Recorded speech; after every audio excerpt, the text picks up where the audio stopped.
Une sœur africaine se met en relation avec son petit chéri. Elle rencontre un jeune Africain comme elle. Je vous dis bonjour à vous. J'espère que vous allez super bien par ici. Si vous me découvrez pour la première fois, je suis Audrey. Je suis là pour vous ramener un peu de sourire. Si vous êtes triste, envoyez-moi un sourire. D'accord? Laissez-moi toujours des commentaires. Faites-moi signe de vie.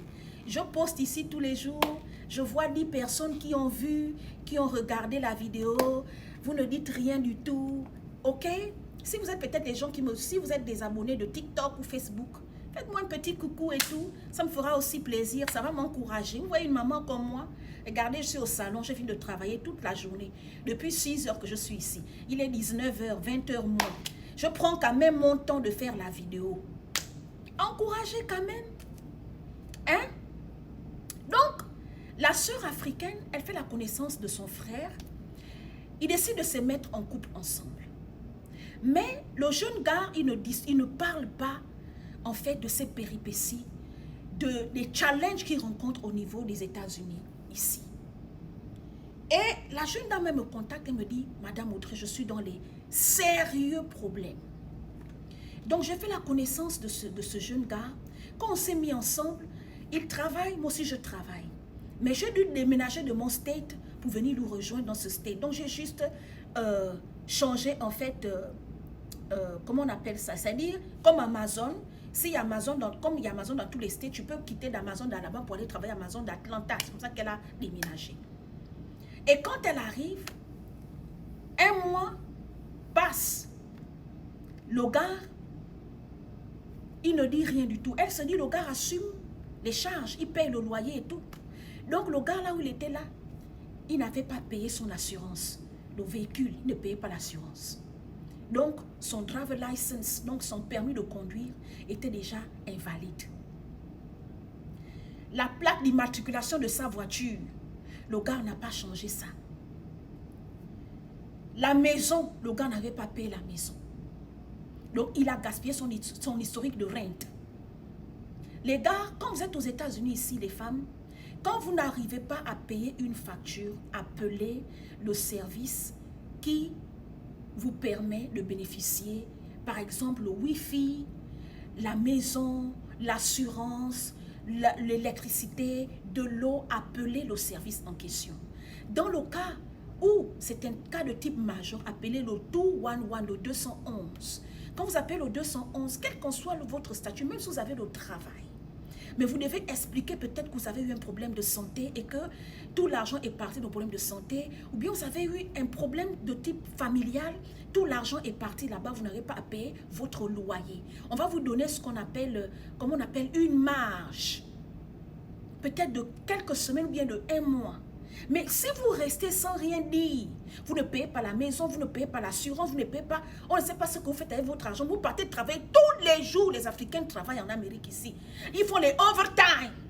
Mais beaucoup d'entre nous, les Africains aux États-Unis ici, on ne paye pas nos dettes. On ne paye pas nos cartes de crédit. On peut prendre les cartes de crédit, mais quand il s'agit de payer, on ne veut pas, on n'arrive pas à payer. Pourquoi? Parce que notre argent est dispersé, on est indiscipliné financièrement. Parce que notre argent, les hommes, ils ont 1000 copines partout. Ils envoient l'argent aux copines, ils envoient l'argent en Afrique. Les femmes, on garde les hommes en Afrique là-bas, on s'occupe des hommes ici. On a plusieurs charges, responsabilités alors que les salaires sont petits. Toi-même, tu oublies d'abord ton rent que tu dois payer pour envoyer les gens l'argent. Tu oublies que tu dois payer ton assurance pour envoyer les gens l'argent. Tu oublies que tu dois payer ton carburant. Tu oublies que tu dois payer ton électricité. Tu oublies que tu dois payer ta ligne téléphonique.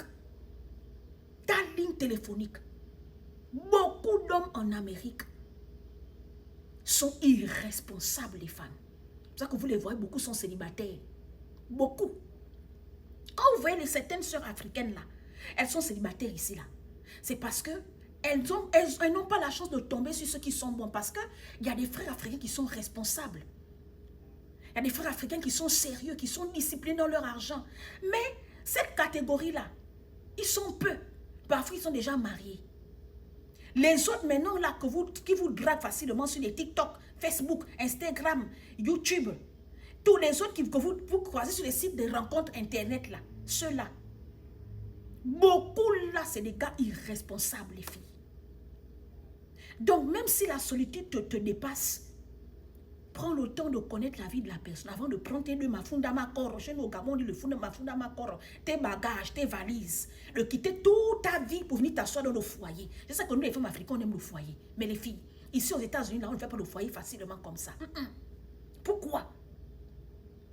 Fréquente d'abord le gars. Va une fois passer du temps avec lui. Va 2 fois passer un week-end avec lui. Va 3 fois passer 2 semaines avec lui. Pendant les 2 semaines que vous passez ensemble là, tu parles de tout, des finances. Il te montre son crédit score, il te montre ses finances, son salaire. Il te montre, vous devez être honnête, vrai. Tu lui montres pour toi, il te montre pour toi. On ne s'engage pas avec un homme en Occident ici comme ça. Il y a beaucoup là, c'est des femmes. Beaucoup là, c'est des bandits. Beaucoup là, c'est des, comment on les appelle ça? Des gars qui cherchent que la femme s'occupe de lui. Parce que lui-même, il a les dettes. Donc, quand toi, tu viens t'ajouter à lui, là, il va te dire, non, chérie, bébé, paye d'abord la maison aujourd'hui. Oh, comme j'ai des petits problèmes, là, paye la maison le mois prochain. Comme j'ai pris, après, ça va devenir une habitude. Donc, parfois, ils cherchent une femme, des femmes qui sont stables. Comme nous aussi, là, on cherche des gars caviar. Les hommes aussi cherchent les hommes, les gars, les femmes caviar, oh, les gars, les filles. Donc, ça me dit que oh, celle-là, elle aime parler. C'est vous-même qui venez m'écrire en e-box. C'est vous-même qui venez prendre les coachings. Moi, là, je suis assise toujours dans mon petit coin, là, en train de laver mes pieds, les gens des Américains, en train de chercher ma petite vie. Je ne connais pas jusqu'à ce que les histoires viennent me trouver là où je suis, là, en e-box. Donc, quand je viens vous sensibiliser, c'est parce que j'ai eu 2, 3, 4, 5, 6, 10 cas. 10 personnes qui vont me raconter peut-être les mêmes situations. Trop de femmes vous faites avoir, les filles. Vous aimez le foyer. Même si le foyer est bon, mais on ne se met pas dans le foyer avec n'importe qui. Elle était en train de partir, ils sont sortis avec le gars. La police les arrête maintenant. Quand la police les arrête, on fait descendre le gars. Où est ton driver license? Où est ton assurance? Le gars, il n'a pas l'assurance. Comme il ne paye pas l'assurance, son driver license est gâté. On lui a mis les menottes. Monsieur, suivez-nous. La fille était dans la voiture. On est parti, on a discuté avec elle. On lui a dit, madame, prenez un autre véhicule. Rentrez chez vous. Le gars a fait près de 1 mois et demi en cellule. Pourquoi? Il avait dépassé le quota. Il a fait près de 1 an et demi sans payer l'assurance. Donc, son driver license était gaspillé. Donc, il conduisait sans driver license.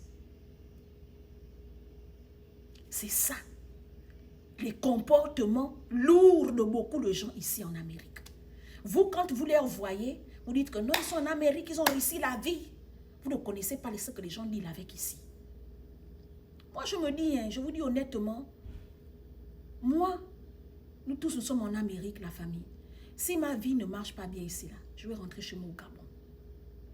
Il y a des gens qui sont au Gabon, qui vivent mieux même que certaines personnes qui sont en Amérique, qui ont réussi leur vie. Il y a des gens qui sont au Gabon chez moi, qui investissent, qui réussissent leur vie.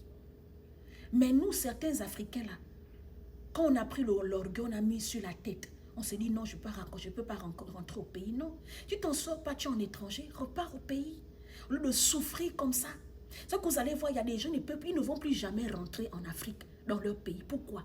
Ils sont submergés dans les dettes. Ils vont payer les dettes là peut-être durant 40 ans, en train de payer les dettes.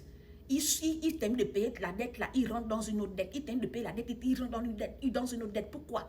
Parce que c'est des gens, leur argent est dispersé. Le gros problème des Africains aux États-Unis, on disperse trop nos finances.